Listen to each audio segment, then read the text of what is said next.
So our first speaker today, in fact, giving our keynote address, is Professor John Barrow from Cambridge University. I first met John more than 30 years ago in this very city when I was a graduate student at the University of Chicago. And at the time, he was such a famous cosmologist that I expected him to come in and be this sort of gray eminence. And he bounces down the hall, and he's about 20 years old, which he still is today. He is, in fact, one of the most eminent cosmologists in the world. He's anyone who works in the field knows of his work. He's did very, very important foundational work in inflation, dating back all the way to the 1980s. He continues to work in that area and in many others. He's a winner of the Templeton Prize, the Faraday Prize of the Royal Society, the Kelvin Medal, the Zeeman Medal, the Dirac Medal, the Gold Medal of the Royal Astronomical Society, and he's a fellow of the Royal Society. He's also written many, many popular books in science, which, if you're interested in cosmology or foundational issues in physics, are very worth reading. And today he's going to tell us about the origin and evolution of universes. Well, thank you very much, Steve and Bob. I've come a long way, and it's a great honor to give the first talk here. Bob didn't say that not too many years ago we've written at least 2 papers together, and we often correspond electronically about issues of the early universe and new things that we might work on. So it's great to see you again after all those years. What I want to try and do today in a way that I hope will be accessible to an audience that I can see from the list are certainly not composed of cosmologists. There are 1 or 2 astronomers here, but there's a broad spectrum of academics and interested individuals across the life sciences, medical sciences, earth sciences, and so on. And I will try to draw some links between wider issues of cosmology and matters, as it were, of ultimate concern. Well, cosmology underwent a phase transition, a transformation about 100 years ago, when it ceased to become what you might call a branch of art history into becoming a science. Why do I say that? Well, before 1915, if you wanted to imagine that the universe was a great pyramid, or a great mechanism, or a great organism, or a turtle on the back of other turtles, you could. And there was nobody to gainsay it. So you could imagine any type of universe that you liked. You could do science with local celestial motions, you could study the stars, but as for the universe as a whole, or even the whole visible universe, it could be anything you wanted. But in 1915, Einstein produced a new theory of gravitation that was quite remarkable in many respects. And the most remarkable and striking is that it provided you with a set of differential equations, mathematical equations, that have an infinite number of solutions, but every solution of those equations describes an entire universe. So for the first time, you had a way of producing, creating, generating descriptions of entire universes in ways that were self-consistent with the other laws of physics that you knew. Now, unfortunately, you can't solve Einstein's equations in general and list all those possibilities. But our universe has some beautiful simplifying features that Einstein himself recognized straight away. It's pretty much on the average the same everywhere we look. It's the same in every direction. And these type of symmetrical properties enable you to find the simplest possible solutions of Einstein's equations. And they bear a remarkable resemblance to the world, the universe that we see around us.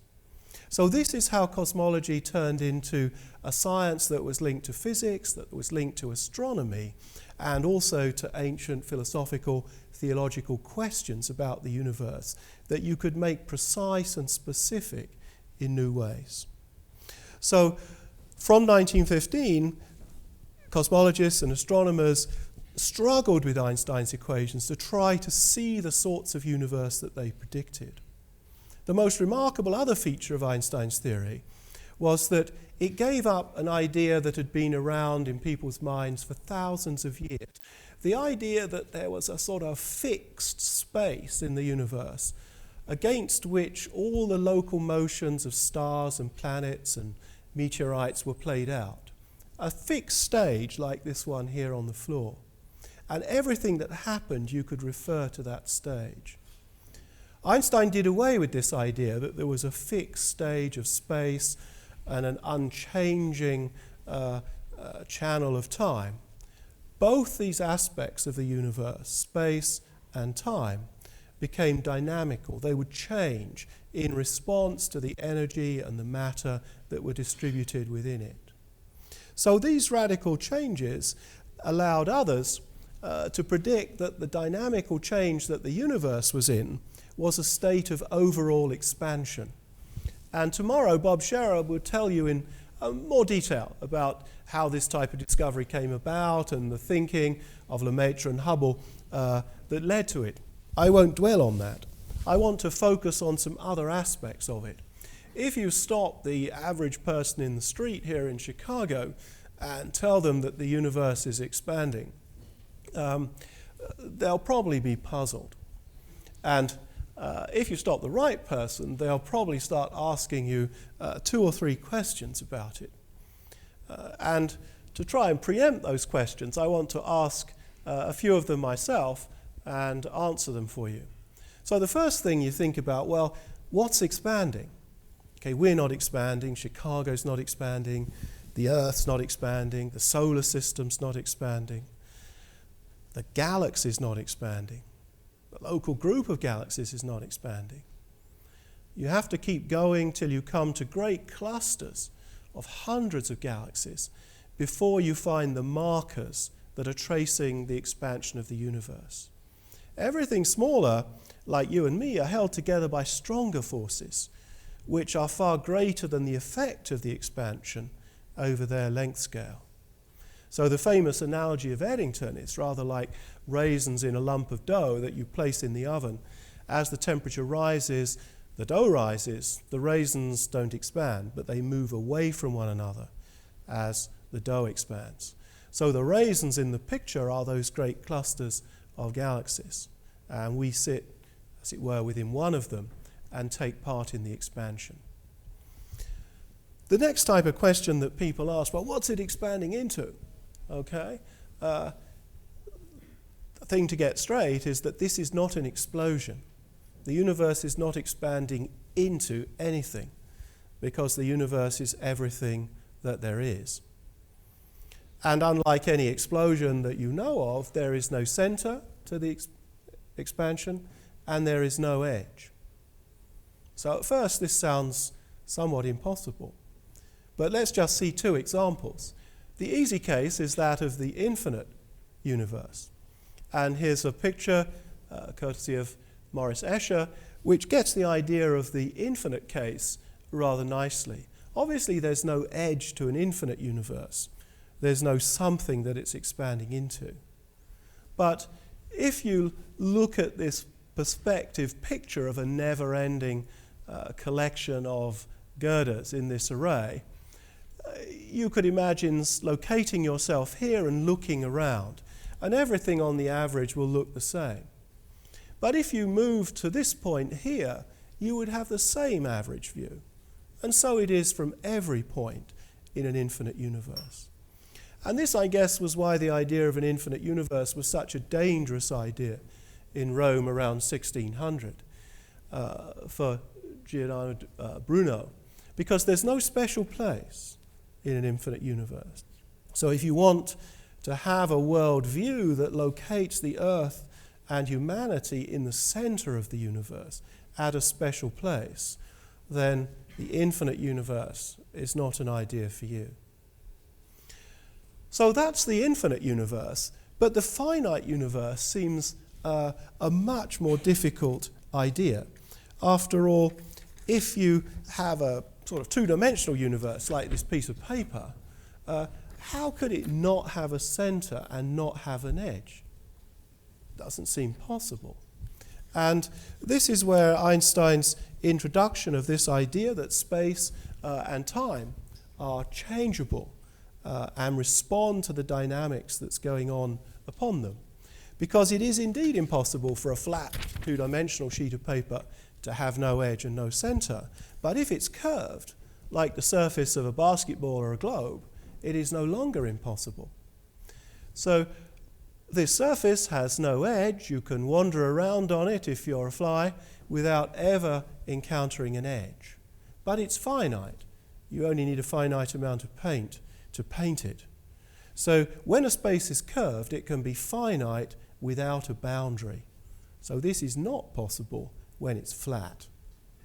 The other thing that you see from this picture is that if you inflate your ball so it gets larger and larger, we can play the same sort of game as on the Escher picture.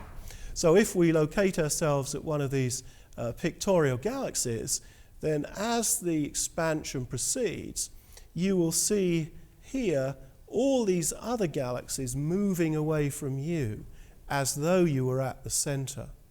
But there is no center on the surface of the ball.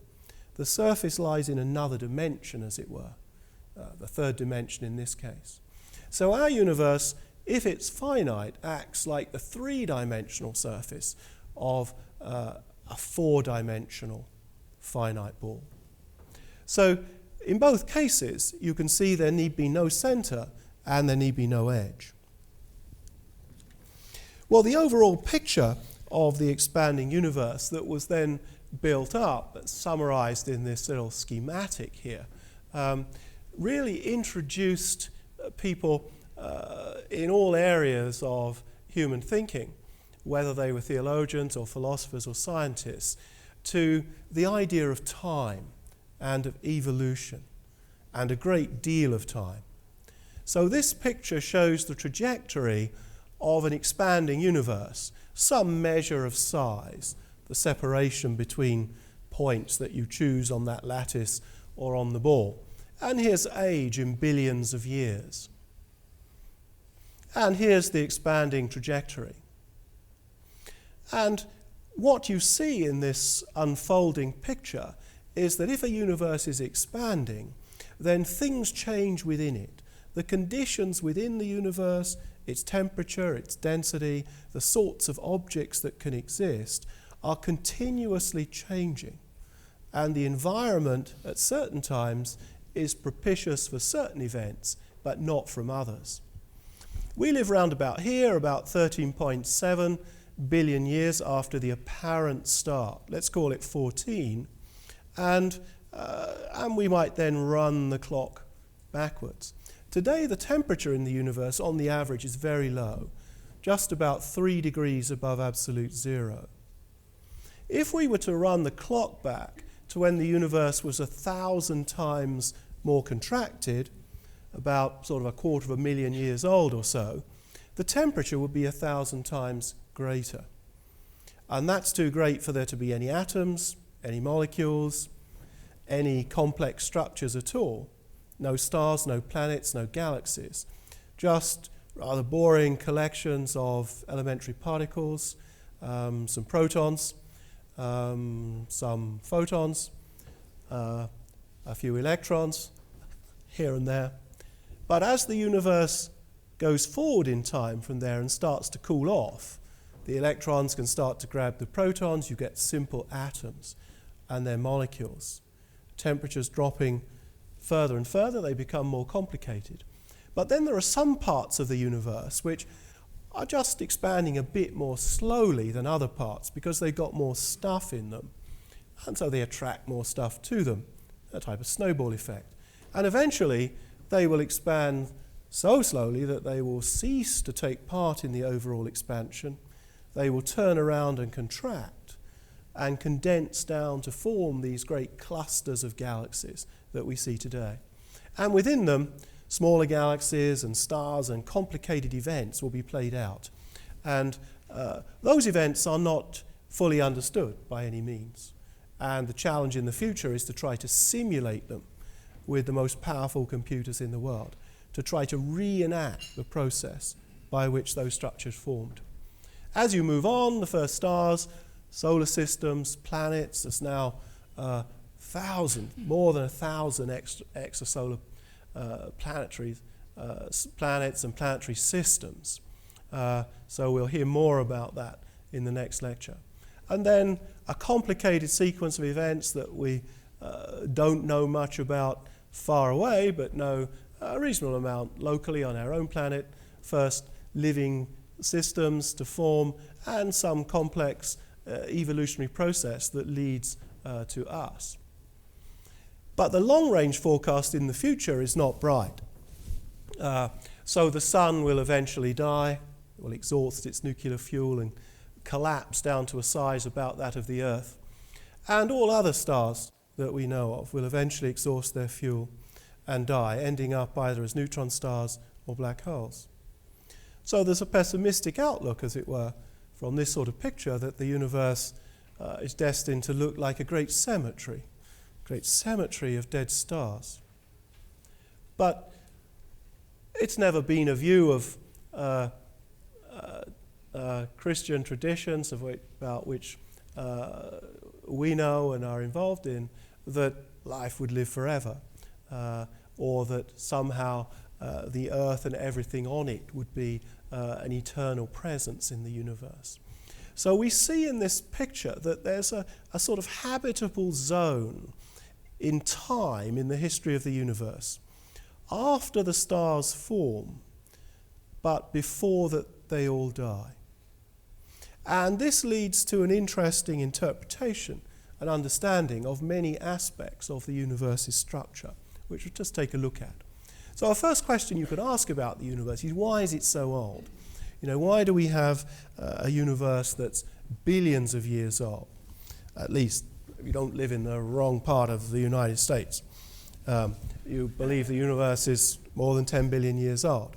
So why is it so old? Should we be surprised by the fact that the universe is many billions of years old?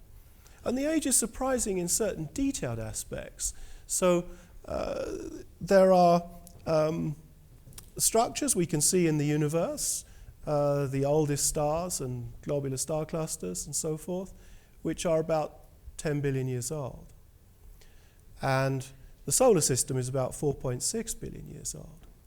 But it's a sobering thought that if you were to multiply the age of the solar system by a bit more than a factor of 3, you would be back to a time before which we seem to be saying there is no time. So we don't live very far from the apparent beginning of everything. Well, the clue to understanding the age of the universe in a more invariant way is to think about the origins of the sort of molecules that play a role in the development of life. So elements heavier than helium, so what astronomers perversely call metals, don't come into the universe ready-made. They are made in the stars, in the late dramatic stages of violent star death. And sequences of nuclear reactions combine helium with helium to make beryllium. Another helium with beryllium will make carbon. And if you added another helium, you'd lose your carbon to make oxygen.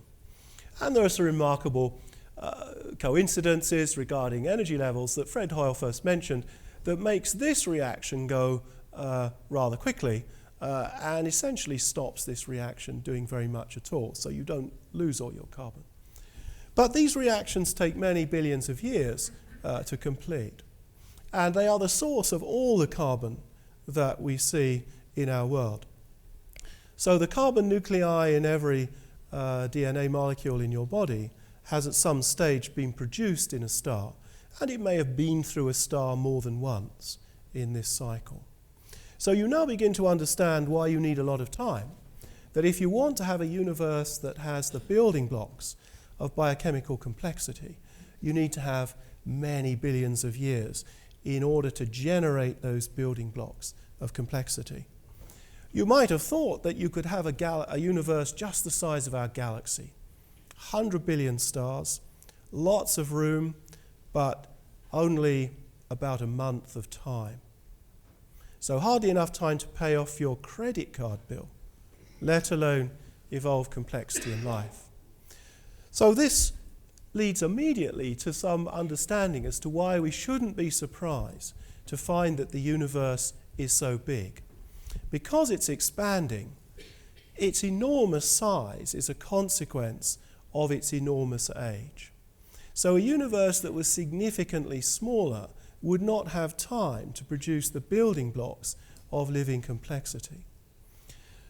It's an interesting aside to this, of course, that people often think the huge size of the universe is a good reason to think that it might be abundant with life of all sorts. That may well be the case, but the universe would have to be pretty much as big as it is just to support one outpost of life. The other consequence of this great age of the expanding universe is that the universe is almost empty. To a first approximation, there is nothing in the universe. It's just empty space.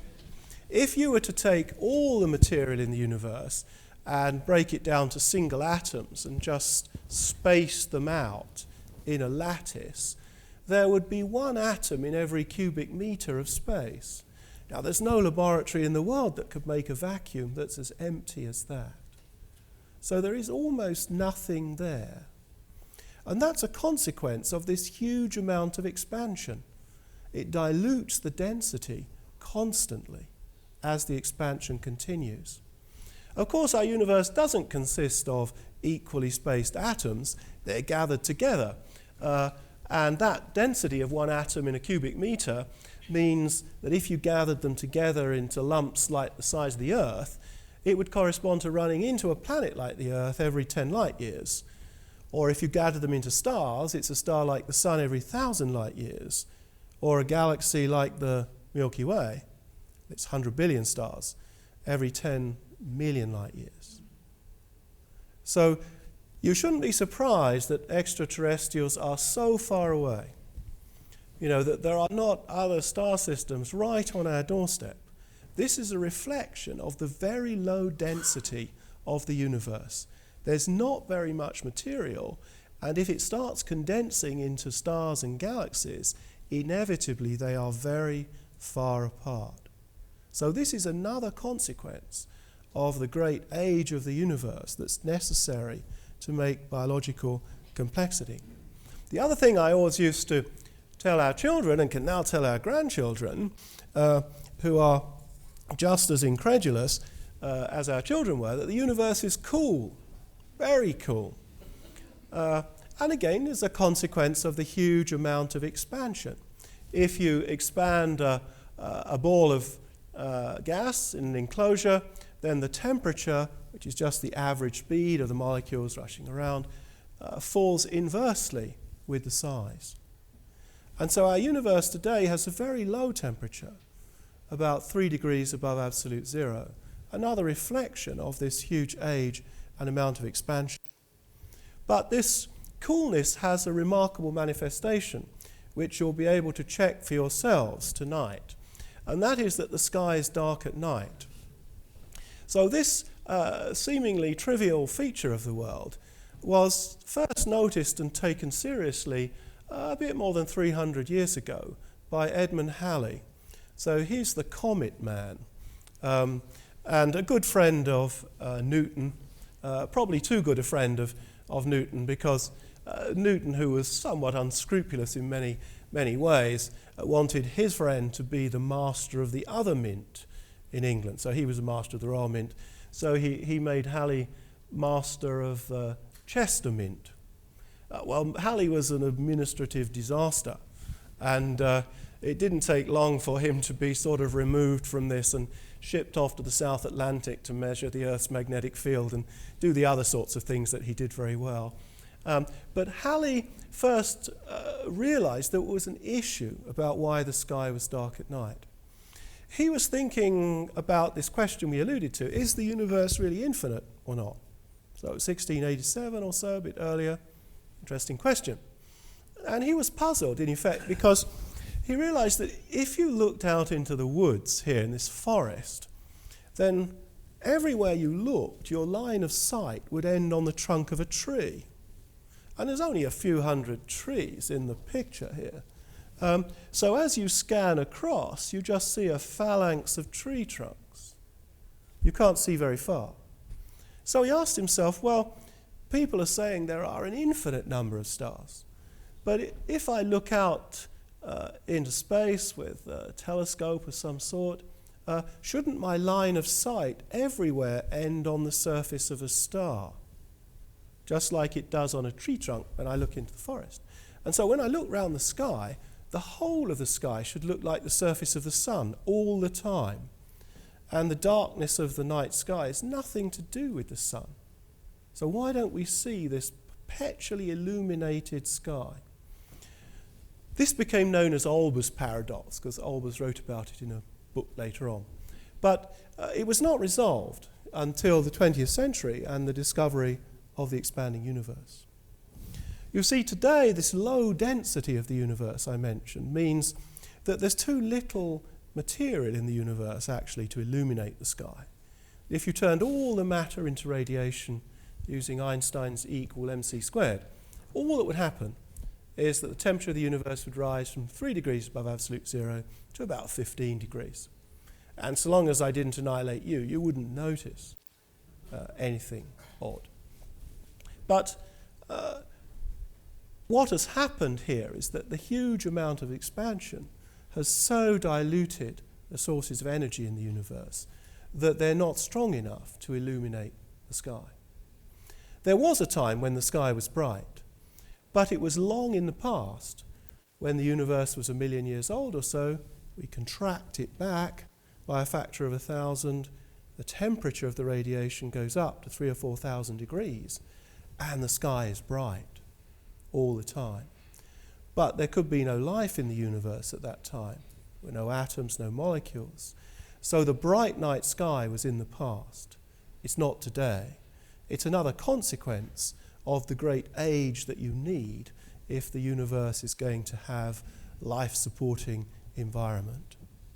So what we see from this little exploration is that if you want to have a universe, a space that can sustain and produce the building blocks of living complexity, it's got to have some rather unexpected properties. It's got to be almost empty, it's got to be big, it's got to be old, it's got to be dark, and it's got to be cold.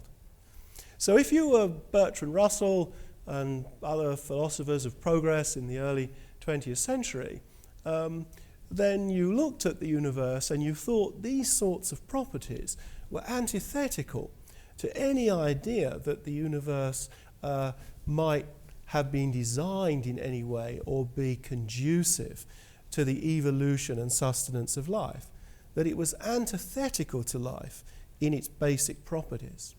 So it's an example of how astronomy and modern cosmology has really turned upside down that type of thinking that rather too hastily drew some ultimate conclusion from the appearances. So these appearances that don't seem conducive to life or terribly friendly about the environment turn out to be crucial features of a universe that's going to be able to support complexity of any sort, including our own. Well, let's move on and look at the early stages of the universe. So universes, I said, are expanding, but they're like your investments. They can go down as well as up. And in fact, they can plummet. So here's our picture of size against time again. And there are universes which expand and keep on expanding forever, and there are ones that are launched with a speed less than the escape speed from the gravity of their contents, and they eventually slow down and turn around and collapse back to a big crunch. In between, there is a dividing line universe that we sometimes call the critical universe. That's the dividing line between the two cases. I sometimes call this the British compromise universe. And I always like to recur, many years ago, I think in the end 1980s, I was asked to give a lecture to Margaret Thatcher at 10 Downing Street about cosmology and some members of her cabinet. And because, this is a sort of security type situation, I had to go a few days before to to just talk a bit while they saw if it was all going to be all right, and I wasn't going to say the wrong things.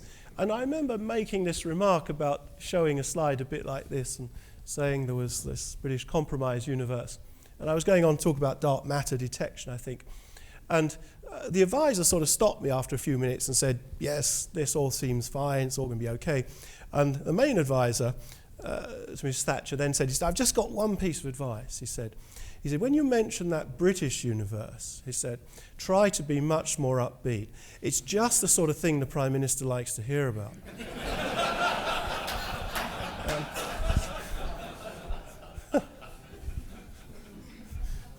And then I remember after the talk, I asked the other advisors whether did it seem okay? Did people understand it? He said, I talked to Lord Ridley afterwards, and he said, Lord Ridley said he understood it, and he said, between you and me, if Lord Ridley could understand it, anybody could understand it. Well, back to the expanding universe. What cosmologists try to do today is to try, rather like archaeologists, reconstruct the past. Use physics theories, known physics, and try to reconstruct what the universe was like further and further into the past. And hope that by so doing, you will encounter an environment where certain things happen that leave fossils, that leave some evidence that we can go and search for today. And this has been surprisingly successful. So the first interesting thing that happens is that when you're about 1,000 times contracted from the present, the temperature should be great enough for there to be no atoms, as we said before, and any radiation before that time would have been interacting and scattering with electrons. You couldn't see through that environment. It'd be like looking at the sun, it's opaque. But all of a sudden, when it cools off enough for atoms to form, the photons of radiation fly freely towards us. So when we look with radio telescopes further and further out in space and back in time, we can see the time when those radiation photons were propagated towards us. If you've got an old television set, which probably nobody in this country has, although maybe your parents have one or your grandparents have one. So these are television sets with aerials, not cable or anything like that. If you detune it, you get all that snow on the screen. About 1% or so of that is the microwave background radiation from the beginning of the universe. But if you have cable and all these other things, you cannot participate in the origin of the universe. You are excluded. And this radiation was discovered back in 1965, famously by two radio engineers, really, not astronomers, Penzias and Wilson, who worked for the Bell Telephone Laboratories in Holmdel, New Jersey.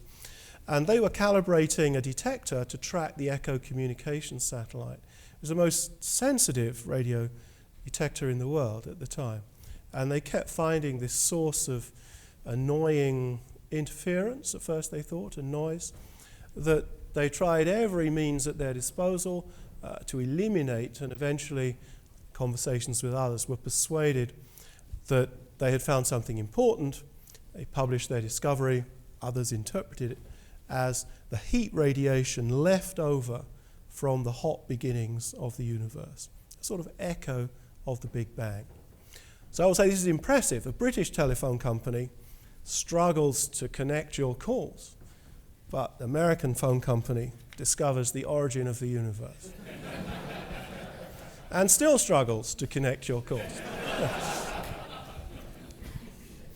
Well, this radiation at first was just one intensity measurement at one frequency, but gradually astronomers measured it at many frequencies from the Earth.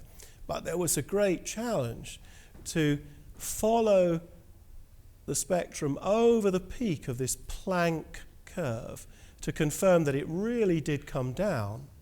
And the Kobe satellite long ago made that great detection.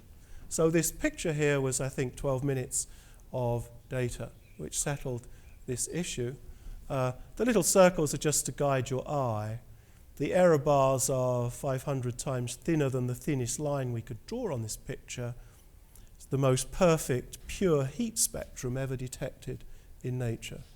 So this is a relic of the hot, early beginnings of the universe. So I would say that there is no astronomer in the world, maybe one, but probably not actually, who doubts that the universe had a hot, early beginning. Okay? It's not in a steady state. It was much hotter and denser in the past, and this is the evidence for that. If you keep going backwards in time, other dramatic things happen. So I won't describe in detail, but if you keep going to when the universe is a few seconds old, a temperature more than 1 billion degrees, then it behaves like a great nuclear reactor. Nuclear reactions take place everywhere in the universe and produce deuterium, helium, and lithium in abundances that match extremely well with what we see all around the universe today. It sounds outrageous to outsiders that you will be talking about the universe when it's a few seconds old, but actually conditions are not bizarre. You remember how low the density is today, 1 atom in a cubic meter. So even if you contract the universe by a factor of 10 billion to go back to when it's a few seconds old, the density of matter is not very different from the density of water in this glass. So you're not dealing with some bizarre environment where you don't understand the basic physics. That comes much earlier. You can go back to a trillionth of a second, and you'll still be in the world of high energy particle acceleration at CERN. So you have to go earlier than that before you're completely devoid of local experimental input. Well, by the end of the 1970s, 1980, 1981, cosmologists understood that to have a universe that would support life in the way that we saw, here you need to be quite close to that British Compromise critical universe in the middle, because if you veer too much in this direction, you'll expand so fast that these condensations of galaxies and stars can't form. Material gets whipped apart too quickly. And if you're too far in this direction, you start too slowly, the whole show will be over, and a big crunch will intervene before anything complex can happen. But although you need to be pretty close to that divide here to make stars and galaxies and be like our universe, we've discovered that we're within 1% or so of that divide. So it really is very peculiar.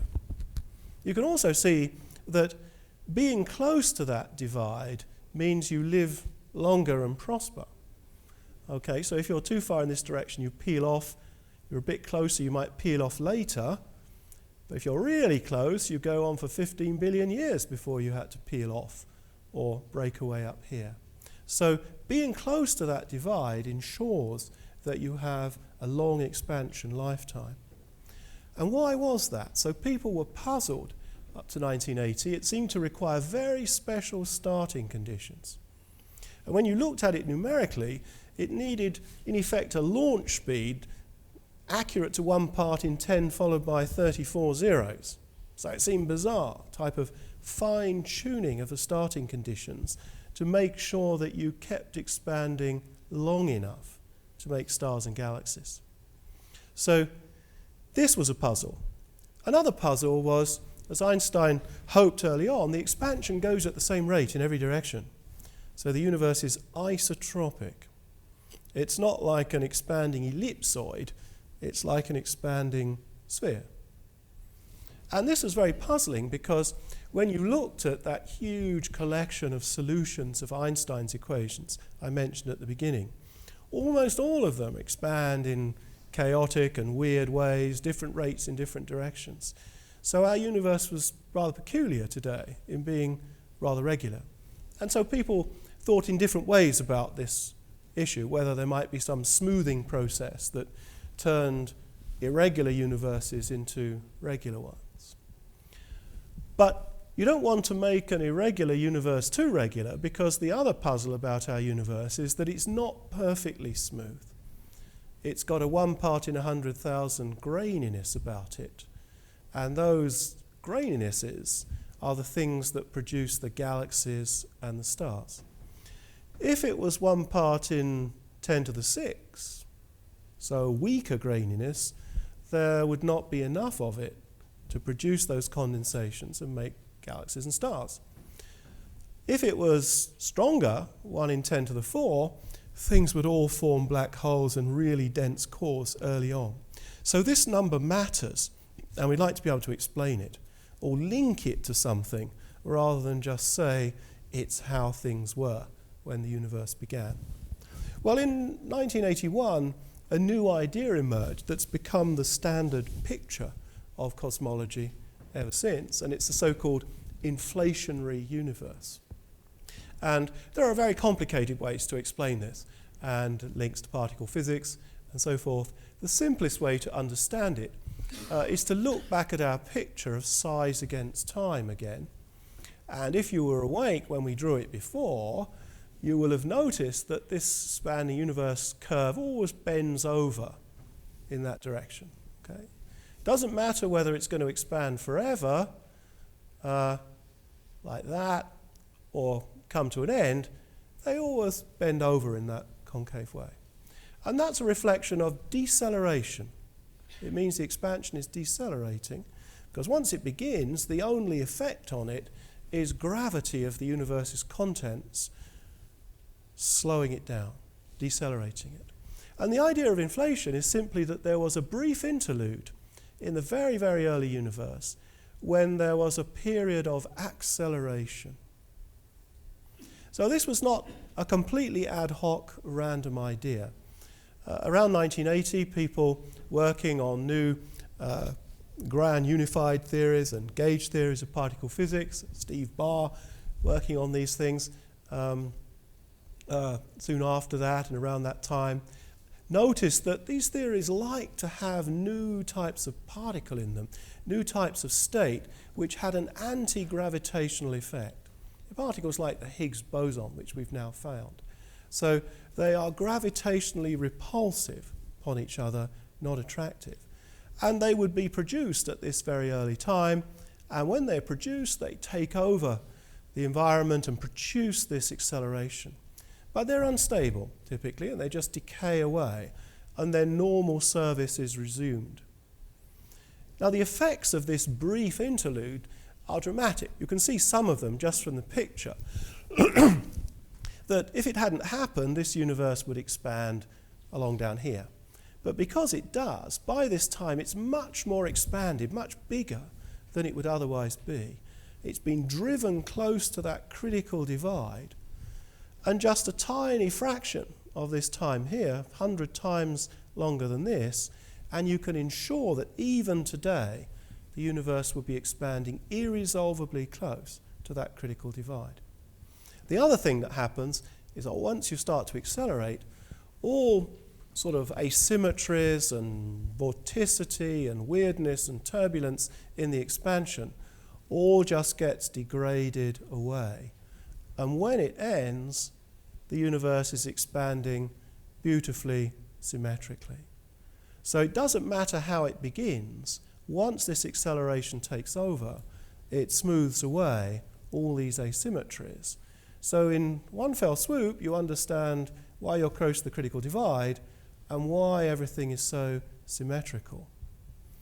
But that's all very nice, but the last thing that was noticed was in some ways the most spectacular. This is the same picture as the last one, but just drawn differently. If we locate ourselves here, then we can use a perfect telescope to see as far as we can, and what we see is called the visible universe, or the universe inside our horizon.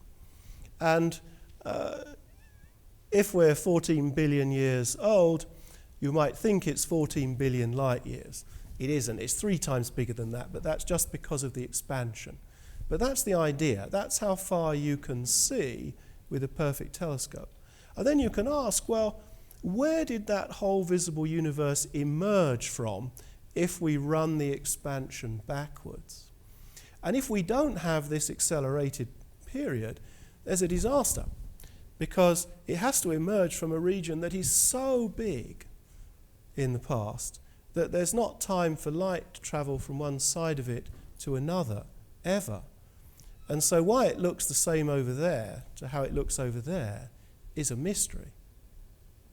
But if you have this accelerated expansion, then you can grow the whole visible universe, and bigger today, from a region that is small enough for light signals to pass all the way across and smooth out irregularities. And so the present uniformity of the universe is a reflection of the uniformity of one tiny patch that causal processes keep smooth. There's a wonderful line from Shakespeare, Troilus and Crusade, that I think summarizes this picture better than any modern writer has managed to do. Shakespeare writes, you can guess what he's writing about, the baby figure of the giant mass of things to come at large. So that's this little fluctuation here, the baby figure of the giant mass of things to come astronomically at large. But what people realized rather quickly about this picture is that that tiny fluctuation out of which everything will emerge can't be perfectly smooth. There must be some quantum statistical fluctuations within it. And we can calculate those and then calculate the consequences of them being accelerated and then just expanded by deceleration. And they will show up as little variations in the density and the temperature of the radiation in the universe, which we could see today. The hope is that they will be the seeds, they will be the explanation of that 1 part in 10 to the 5 that we were trying to explain. But ahead of that, you had the nice possibility that you could predict what the statistical fluctuations should look like in that background heat radiation. And ever since, every few years, you notice astronomers and cosmologists announce another dramatic mission. Well, it's not every few years, it's more like every 10 years, which looks at the pattern of little variations in the temperature around the sky to test whether they match the predictions of that type of theory. So what you do with your telescope, you measure the temperature over there, you compare it with the temperature over there, some number of degrees apart, then you repeat that for every separation around the entire sky for that separation, take the average, plot it on this point, okay, so suppose it's 1 degree, it's that point, and then you do this over and over again, and bringing points far away into this sort of galactic coordinate projection, you end up with a temperature map of the whole sky, where regions that are sort of reddy orangey, so they're tiny fractions of a degree above the mean, and the bluey violet ones are hundreds of thousands of a degree below the mean. The statistical properties of that picture are what you then start to play with and compare with the predictions of having had a past where that acceleration takes place. So what's remarkable about this is that you're looking at the consequences of things that happened when the universe was 10 to the minus 35 a second old. So events then leave vivid, measurable effects on the structure of the universe today. So you can find fossils from this fantastic early time. So on this picture, you see a blue wavy curve, and you see data points, these red points. So they're the satellite mission data points from the Planck mission. Theoretical center of this is at Cambridge. And the width of this blue line is a measure of the uncertainty of the predictions and the red ones of the data. There's a lot of uncertainty here because when you look at very large angular scales and you compare two places on the sky, when you compare places that are really big, you can't fit many of them in independently. So you lose your ability to do many, many measurements and get good statistical accuracy. Whereas when they're very small, you can see many of them and you get very good results. The uncertainty here is really you can move this curve up and down, and that would tell you something about the energy in the time when inflation took place. But I think you can see from this picture there is a rather remarkable agreement between the fine detail of the theoretical prediction in blue and the data points. So this is evidence for accelerated inflation in the early universe. And every aspect of this picture contains detailed information about the structure of the universe. So the location of this first peak tells you how close you are to that critical divide. And you would expect it to be pretty much right on, and you are, to within % or so. But the number of other peaks, their relative heights, things like that, tell you more things about the universe. And here's just an example of two of them. So just bear in mind what this picture looks like, and here's an animated version. So if you were to change your cosmological model by changing the fraction of matter in the universe that's luminous rather than dark, and you can see it going up from 2% here to about 6%, I think. And what happens to that previous picture? The blue curves really change. You'll see them, the height, the relative sizes of these peaks. Over here, you're changing the fraction of material that's dark. Okay? So as a fraction of the total. And again, you can see the fine detail of predictions really change. So these pictures are just to show you why people invest so many resources in making the previous sorts of measurement. That analysing these dependencies tells you things like the density of the universe, whether it's going to expand forever, what it's made of, and so forth, far more accurately than any direct search with optical telescopes, although you want the two to be complementary. Well, this is what you might call the vanilla inflationary universe. And I've shown you these things in a little bit of detail to show you why people take them so seriously, or take this theory so seriously, so that then when you find it makes other, more outrageous predictions, you should also take them seriously. And the first of these is to show you that, that geography is a much more complicated subject than when you were at school. So we focused on this little patch here that surges with expansion and eventually produces this large region that's had enough expansion to produce the carbon and the stars that we know and love and of which we're made. But of course there's much more universe beyond that one tiny patch. You could think of it as a great foam of bubbles that end up being rather randomly heated up. And if we could see beyond our horizon today, we predict that eventually we should run into the expanded conditions of other bubbles that might be very, very different.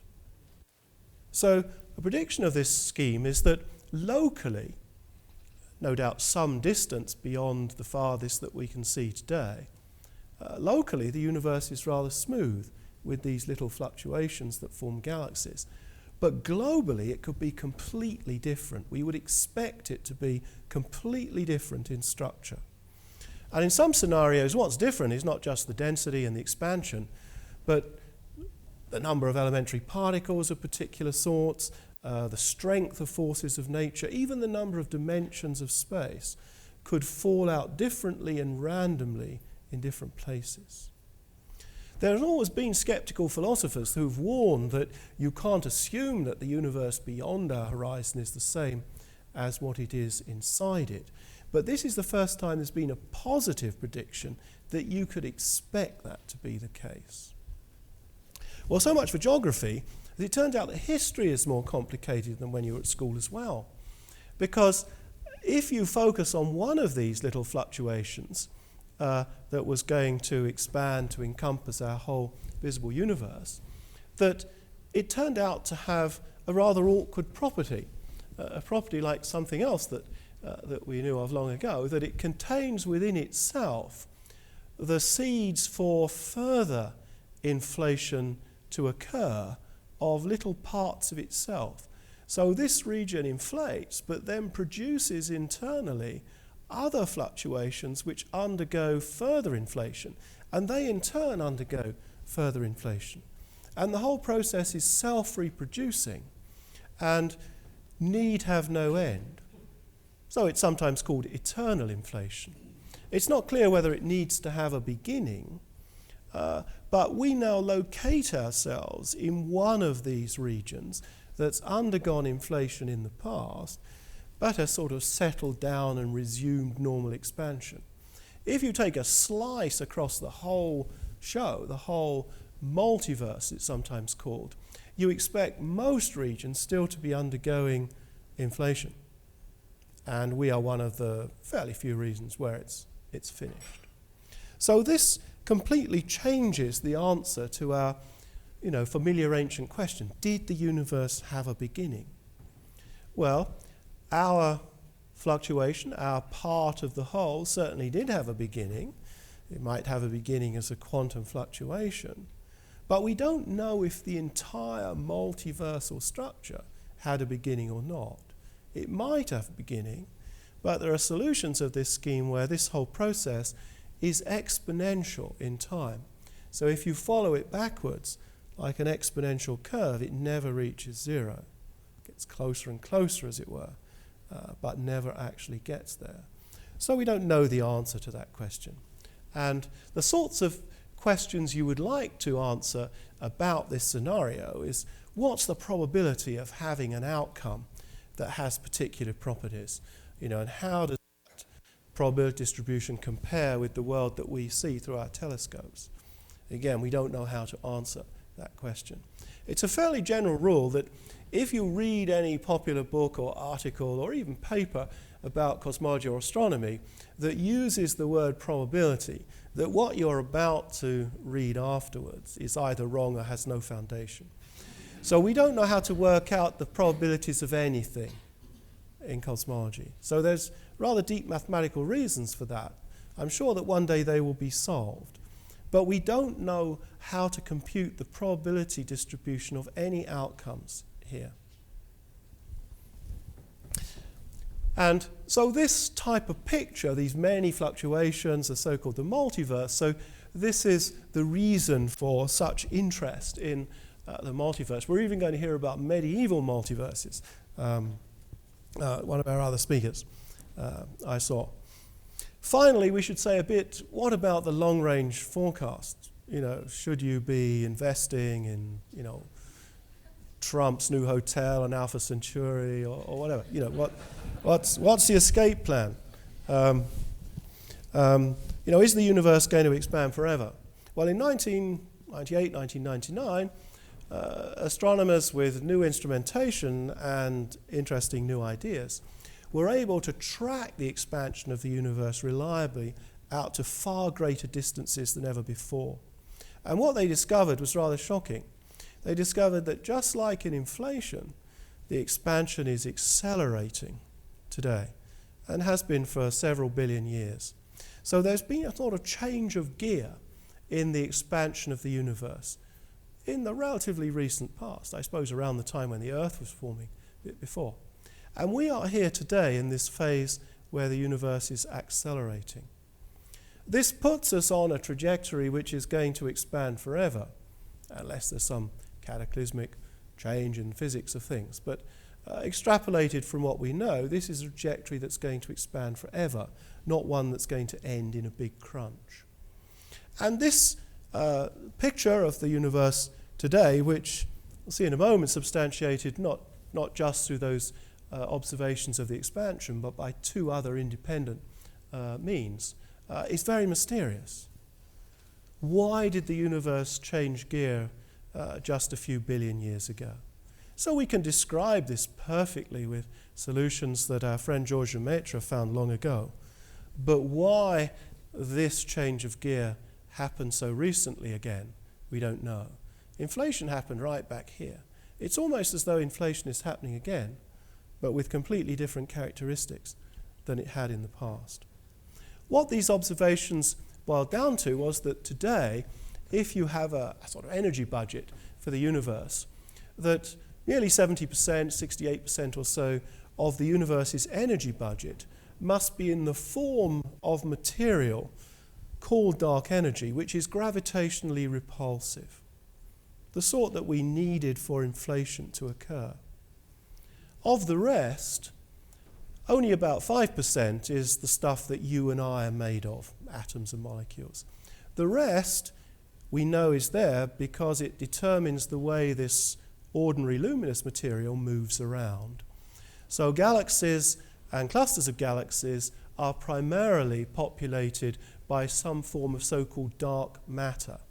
So notice this is called dark matter, this is called dark energy. This, it's suspected, are forms of new elementary particle that we hope CERN will detect in the not too distant future, but maybe it won't. We will have to look at some other type of matter. So this budget, which is the budget today, if you go backwards in time, these slices change their areas, shows you that a very large fraction of the universe is in a form that does not shine in the dark. Okay? So what the ancients had been doing their astronomy with and making deductions of ultimate significance about the nature of the universe were based on a tiny little subset of ordinary material, the amount that happens to shine in the dark. There was a wonderful illustration back in about 1900 by Alfred Russel Wallace, who wrote a book called Man's Place in the Universe, where he actually argued that we should expect there to be lots of dark material in the universe. And he said, well, suppose that you were doing a census of horseshoes in England, and you only counted the horseshoes that were glowing red hot because the blacksmith had pulled them out of the fire. Then you would greatly underestimate the number of horseshoes in the country. And similarly with stars and other celestial objects, you're just seeing the ones that were dense enough for nuclear reactions to turn on and make them shine in the dark. So it took us a long, long time to appreciate the fact that most of the universe is dark, it's non-luminous. We don't see it in the normal way. Here's a picture. I said that this is the fraction of that dark energy in the universe. Here's the fraction of the dark matter. That if you measure the expansion of the universe, then these elliptical curves, they center in around here. If you use those microwave background oscillations, you get another much more accurate determination whose errors are orthogonal. And then if you look at the oscillations effect on luminous matter, you get a third data point, and you see they all intersect, a triple intersection. And that's where that 72% or so, 70%, 28, 30% comes from. You can do it with 3 different approaches. Well, more philosophically, what we've seen, I think, should make us appreciate that there's rather more to the universe in some sense than we might once have imagined. There's a universe that we've seen so far with the telescopes that we have. If we had a perfect telescope, we could see a bit further today. That would be our 42 billion light years. So that would be out to the purple region. But remarkably, the fact that the universe is accelerating today creates a completely new feature. The universe's acceleration means that eventually light is battling. It's not going to reach us from regions that are sufficiently far away. Acceleration is like a gravitational field, and being in an accelerating universe becomes like being inside a black hole. That there is a boundary beyond which you cannot see, and that boundary is fixed. It doesn't increase with the speed of light. So in the far future, there will be an ultimate boundary as to how far our descendants will be able to see. And beyond that will be the edge of our universe and maybe the multiverse. This boundary caused by the acceleration means that not only is our universe in its present period rather propitious for the development and persistence of life, it's also rather propitious for the study of the universe.